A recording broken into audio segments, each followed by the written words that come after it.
Let's see this question. क्या बोल रहा है इस क्वेश्चन में? Through the vertex O of the parabola y square equals to 8x, हमें पैराबोला दिया हुआ है। A perpendicular is drawn, very good, to any tangent meeting it at p and the parabola at q। ठीक है, और मुझे ये जो डिस्टेंस है OP इंटू OQ, इसका प्रोडक्ट फाइंड करना है। ठीक है, तो इसके लिए मुझे डिस्टेंस फॉर्मूले का यूज करना पड़ेगा जो हमने स्ट्रेट लाइन में पढ़ा था, तो मैं लिख देता हूं distance of point from line. एक तो मैं ये यूज करने वाला हूं, दूसरा मैं क्या चीज यूज करने वाला हूं इसमें, equation of tangent in parametric form, equation of tangent in parametric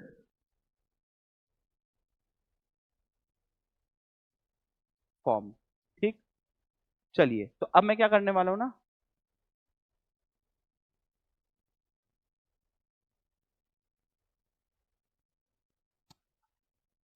अब मैं क्या करने वाला हूं, मैं 8x ना लेकर मैं जनरल पैराबोला जो हमारा है, मतलब स्टैंडर्ड वाला y square equals to 4ax वाला, उसके लिए मैं लिख देता हूं। ठीक है, डायरेक्ट, और फिर हम इसमें फॉर्मूला जो डिराइव करेंगे वो इस पे अप्लाई कर देंगे। ठीक है, देखते हैं क्या आता है उससे।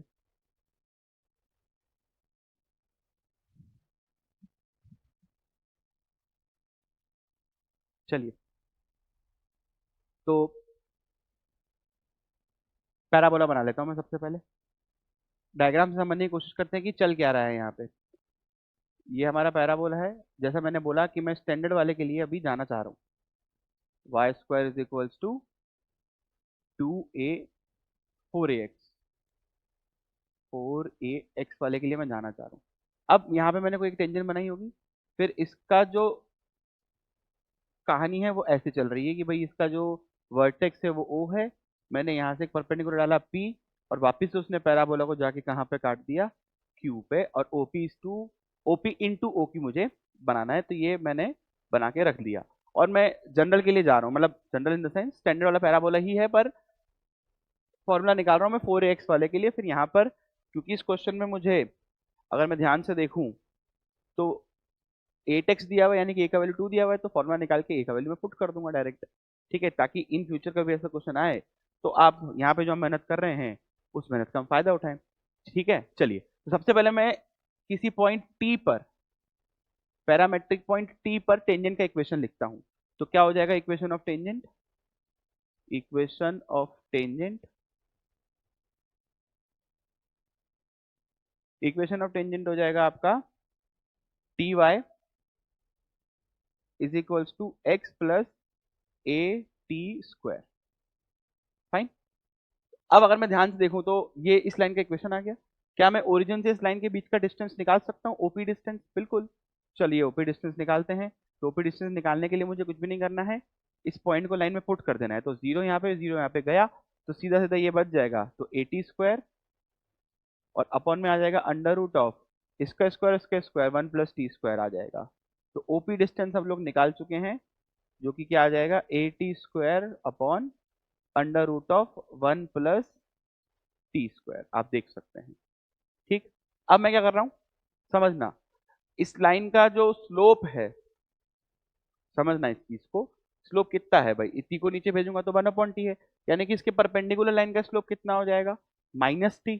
और वो लाइन तो ओरिजिन से पास हो रही है, यानी कि इस लाइन का जो स्लोप है M Q P, M of Q P, वो स्लोप हो गया माइनस का टी। आई थिंक ये बात समझ में आ रही होगी। ठीक है, मैं इससे ही जा रहा हूं। ठीक है, और क्योंकि ये ओरिजिन से पास कर रहा है तो मैं इसका इक्वेशन भी लिख सकता हूं डायरेक्ट।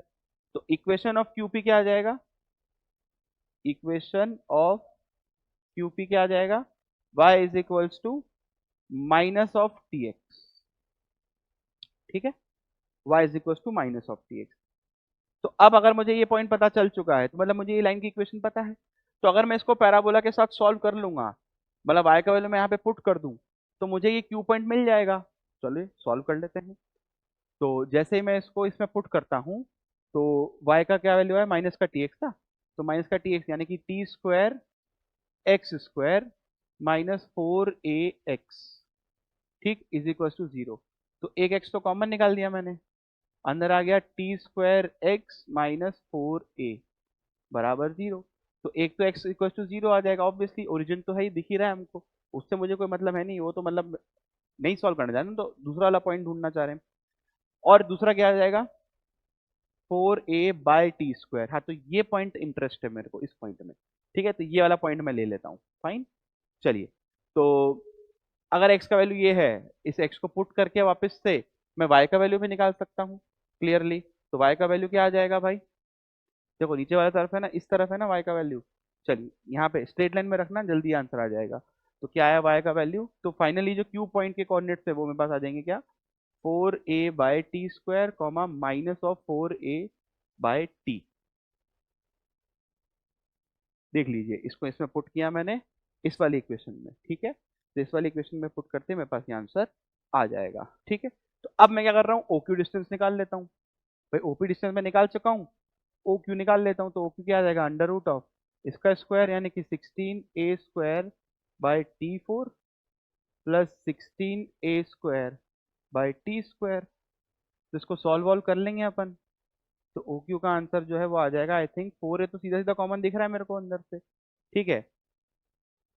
उसके बाद 1 + t² ऊपर रह जाएगा, और आई थिंक नीचे t² आ जाएगा, ठीक है। आप देख लेना, इसमें इसमें कुछ नहीं कॉमन वॉमन निकाला है। तो अब अगर मैं ध्यान से देखूं तो ये क्वेश्चन अब खत्म हो चुका है, क्यों, क्योंकि देखो ओपी इंटू ओ क्यू मुझे क्या दिया हुआ है, दिया हुआ नहीं है, मैंने निकाल लिया है। जैसे ही मैं देखो ना प्रोडक्ट लूंगा, देखो 1 + t² इससे गया, t² इससे गया, और इन दोनों का प्रोडक्ट क्या आ जाएगा, फाइनली 4a², ठीक। तो ये रिजल्ट हम लिख के रख लेंगे अपने पास। अब अगर मैं ध्यान से जाऊं वापिस से इस ओरिजिनल क्वेश्चन में, तो ओरिजिनल क्वेश्चन में हमें 4a x की जगह 8 दिया हुआ है, यानी कि a का वैल्यू 2 दिया हुआ है। तो बस अब मुझे इस क्वेश्चन में a की जगह पे क्या पुट करना है, 2। तो a की जगह 2 पुट करते ही OP इंटू ओ क्यू का वैल्यू कितना आ गया, 4 × 4 विच इज 16। तो ऑप्शन कौन सा हो गया ये वाला, ऑप्शन नंबर सी, ठीक। चलिए।